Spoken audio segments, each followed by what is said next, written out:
நீலகிரி மாவட்டம் மற்றும் கோயம்புத்தூர் மாவட்ட மலைப்பகுதிகளில் ஒரு சில இடங்களில் கனமழை பெய்ய வாய்ப்பிருப்பதாக வானிலை ஆய்வு மையம் தெரிவித்திருக்கிறது. கூடுதல் விவரங்களை செய்தியாளர் மாணிக்கம் வழங்க கேட்கலாம். மாணிக்கம், வணக்கம். நீலகிரி, கோயம்புத்தூர் ஆகிய மாவட்டங்களில் இன்றும் நாளையும் ஒரு சில இடங்களில் கனமழை பெய்ய வாய்ப்பிருப்பதாக தெரிவிக்கப்பட்டிருக்கிறது. இது குறித்தான முழு விவரங்கள் மாணிக்கம்.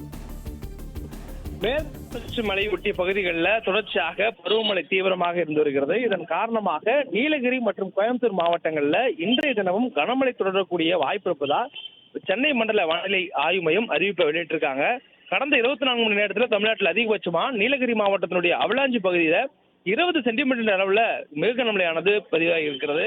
அதுக்கு அடுத்தபடியாக நீலகிரி மாவட்டத்திலே மேல்பவானி, அதே போன்று மற்ற பகுதிகளில் 10 சென்டிமீட்டர் அளவிலையும் மழையானது பதிவாகி இருக்கிறது. தொடர்ந்து கோயம்புத்தூர் மாவட்டத்துடைய சின்னக்கலார் பகுதிகளில் கனமழையானது பதிவாகி இருக்கிறது. இதுபோல் நீலகிரி மற்றும் கோயம்புத்தூர் மாவட்டத்துடைய மலைப்பகுதிகளில் தொடர்ச்சியாக கனமழை பெய்து வரக்கூடிய நிலை இருக்கிறது.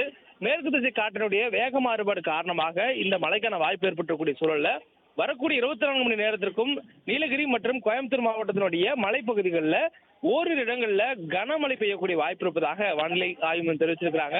தொடர்ந்து காற்றினுடைய வேகத்தையும் மாறுபாடையும் பொறுத்து நீலகிரி மாவட்டத்துடைய மலைப்பகுதிகளில், குறிப்பாக அவலாஞ்சி உள்ளிட்ட பகுதிகளில் மிக கனமழை பெய்யக்கூடிய வாய்ப்பு இருக்கிறதா என்பதையும் வானிலை ஆய்வு கண்காணித்து வருவதாகவும் தெரிவித்திருக்கிறாங்க.